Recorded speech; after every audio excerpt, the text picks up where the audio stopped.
Dernier quart d'heure de Smart Bourse, chaque soir c'est le quart d'heure thématique, une fois par mois. Le professeur Michel Rumi est à mes côtés en plateau pour un exercice de décryptage économique. Michel Rumi qui est économiste associé de SPAC notamment. Bonsoir Michel. Bonsoir. Merci beaucoup et merci de nous apporter un peu de légèreté dans cette ambiance de rentrée déjà très dense, très chargée avec ce prisme politique qui ne quitte pas les investisseurs. On va parler des marchés avec vous et je le disais en introduction, le bestiaire des marchés. C'est ça l'idée. Oui. Alors c'est presque un zoo finalement dans lequel vous allez nous emmener pendant quelques minutes pour décrire ce qui se passe sur les marchés. Pourquoi est-ce qu'on retrouve autant ce jargon animalier dans le jargon des marchés en général, Michel? Parce que, de manière générale, la finance adore la métaphore. Et donc, quand il y a des concepts un peu ardus, un peu difficiles, eh bien, on les rhabille avec un peu de poils, avec des plumes. Donc, du coup, ça les rend plus sympathiques, plus spicy. Et puis, du coup, ça fait un peu de sauvage. Et puis, en même temps,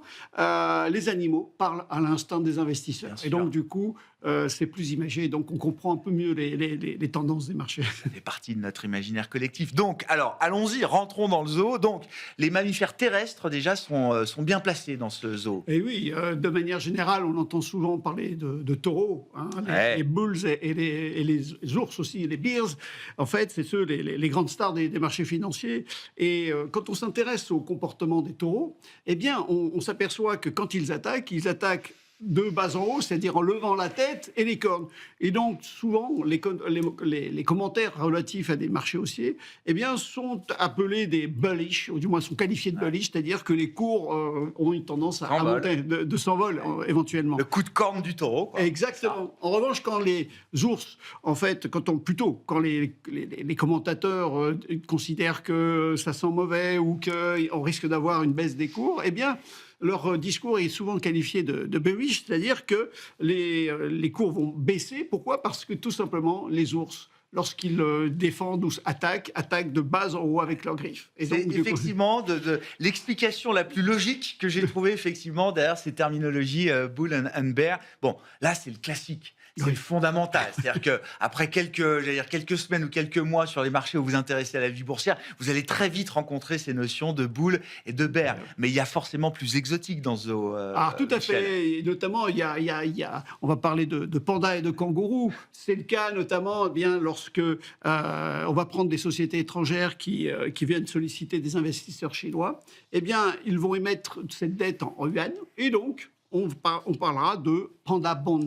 Ouais. Et de même, lorsque on s'intéresse à des investisseurs qui veulent émettre des obligations en dollars australiens, eh bien, ça sera des kangourous, pardon.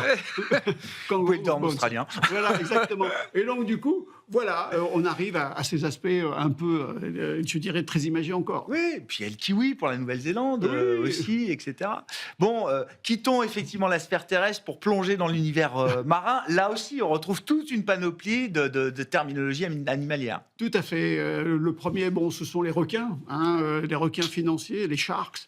Et ça rappelle ce qu'on appelle les prédateurs, les raiders, un peu, qui, en fait, sont toujours avides d'un peu de profit et s'attaquent toujours aux proies un peu faciles. Et une des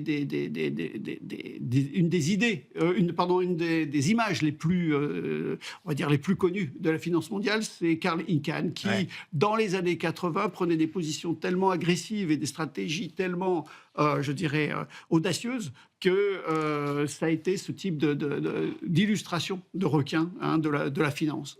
Et puis, en même temps, on parle de baleines, les whales. C'est-à-dire que c'est des noms donnés à des sociétés ou à des individus qui possèdent un tel volume de titres ou d'un actif. Des grosses mains, comme on dit, c'est ça. Exactement. Eh bien, qui peuvent influer sur le cours de l'actif qu'on détient. C'est par exemple aujourd'hui, c'est les Bitcoin whales qui, lorsqu'ils vendent, eh bien, ça fait fluctuer le cours du Bitcoin. Et puis également aussi, on a le bottom fisher. Le bottom fisher, c'est un pêcheur particulier qui, en fait, lui, cherche des bonnes affaires parmi les actions dont le cours ont fortement baissé, mais récemment. Et lui, il considère que la correction est temporaire, que c'est une réaction exagérée. Donc, lui, il imagine que ça va repartir assez rapidement. Bon. Et donc, c'est ça qui est bien. Ouais. Bon, il y a aussi, j'allais dire, tout le chapitre oiseaux également qui existe dans ce vocabulaire de marché. Alors, tout à fait. Alors, tout d'abord, il y a les plus célèbres, ce sont les faucons et les colombes.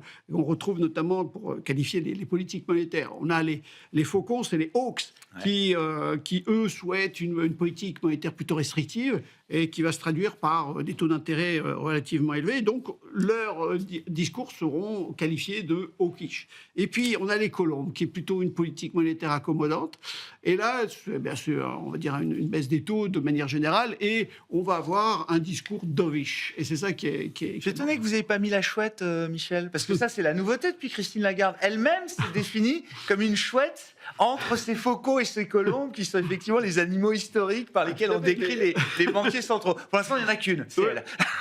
C'est elle. Et puis, il faudrait une heure. Du coup. Oui, c'est ça, pour développer le concept de la chouette dans l'univers des banques centrales. Bah, restons avec les animaux. Il y a aussi ce qu'on appelle les cygnes noirs, le Black Swan. Les Black Swan également. Donc, il y a le film Black Swan, cygne noir, c'est ça, autour de la danse, si je ne dis pas de bêtises, Michel. Mais c'est aussi issu d'un livre de Nassim Taleb, si je ne dis pas de bêtises. Tout à fait. Et en fait, l'idée est que un Black Swan, c'est un événement imprévisible qui bouleverse tout. Et bon, c'est la crise de 2008, c'est la crise de 29, et puis également aussi quand Elon Musk a surpris tout son monde lorsqu'il a dit qu'il allait acheter Twitter. Donc du coup, on a eu un peu, pas une panique, mais ça a fait des vagues. Et puis en même temps, on a ce qu'on appelle des canards boiteux, lame duck.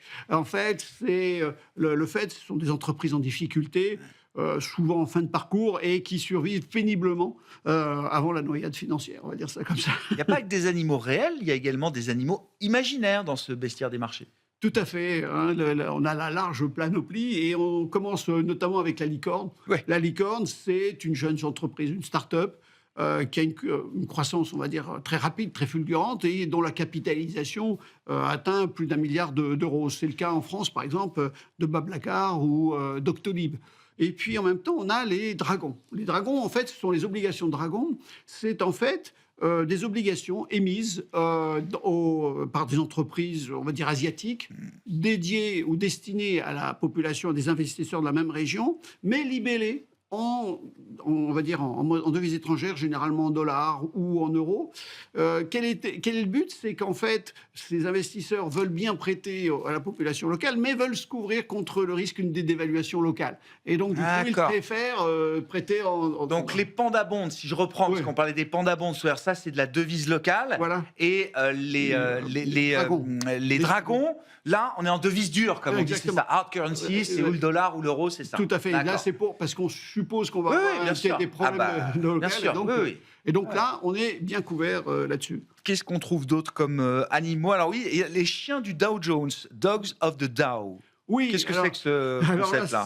En fait, c'est une stratégie d'investissement qui consiste en fait à acheter des actions du Dow Jones qui ont le plus baissé l'année précédente et en espérant bien sûr qu'elles se rattrapent. C'est en fait une seconde chance qu'on offre à un chien à la SPA éventuellement. Et donc, c'est cette idée-là. Et donc, il y a une anecdote là-dessus, c'est un gestionnaire de fortune qui s'appelle Tidney Best Invest, qui, lui, fait ce classement chaque année des fonds, des Doc of the Year, en fait, ceux qui ont les plus mauvaises performances. Et donc, ça peut indiquer des choses. Comme oui, bien sûr. Souvent, en début d'année, on aime bien racheter ce qui a le plus baissé, effectivement. C'est des mouvements qu'on voit régulièrement sur les fins d'année et début d'année sur les marchés. Alors, moi, je me souviens aussi des PIGS. Alors, c'était une terminologie un peu malheureuse, il faut le dire, qui avait été employée pour un acronyme à l'époque pour qualifier les pays périphériques de la zone euro au moment de la grande crise financière. Mais PIGS, c'est le terme cochon aussi, un sens, j'allais dire, dans cet univers. Tout à fait. En fait, ce sont des investisseurs qui sont très audacieux, très gourmands, d'une certaine manière,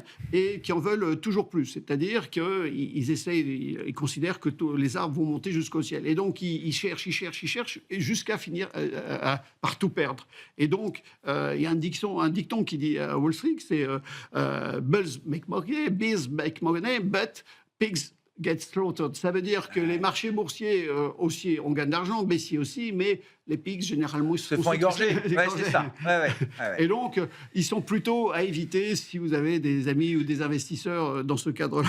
Bon, déjà que le jargon financier n'est pas facile, mais là, c'est un autre type de jargon, mais ça fait partie de l'apprentissage, j'allais Tout à dire, fait. des investisseurs particuliers même. Ah, tout à fait. C'est un discours entre, on va dire, entre initiés d'une certaine Ouais, ouais, manière, ouais. parce que quand on va parler de bulls market ou de bear trap ou de black swan ou de pigs ou de dogs of the dawn, Ouais. eh bien finalement, on initie d'une certaine manière, on fait partie des initiés, on peut parler entre professionnels, et donc du coup, d'une certaine manière, ça fait partie c'est un zoo pédagogique Ouais. pour ça. traders, pour les apprentis traders. Et c'est ça qui est très important, c'est que ça permet d'une certaine manière de mieux et de rappeler. Il y a de la pédagogie derrière, Voilà. bien sûr, mais comme derrière les dictons boursiers, etc. Voilà. Il Donc, faut toujours savoir ce que ça image. Voilà. initiez-vous à ce bestiaire animalier au-delà des traditionnels bulls and bears. Il y en a d'autres, comme on l'a vu avec Michel Remy, et vous ferez partie de la communauté initiée justement des gens de marché. Merci beaucoup, Michel. Michel Remy avec nous une fois par mois, le dernier vendredi du mois pour cet exercice de décryptage pédagogique dans Smart Bourse sur Bismart Fortune.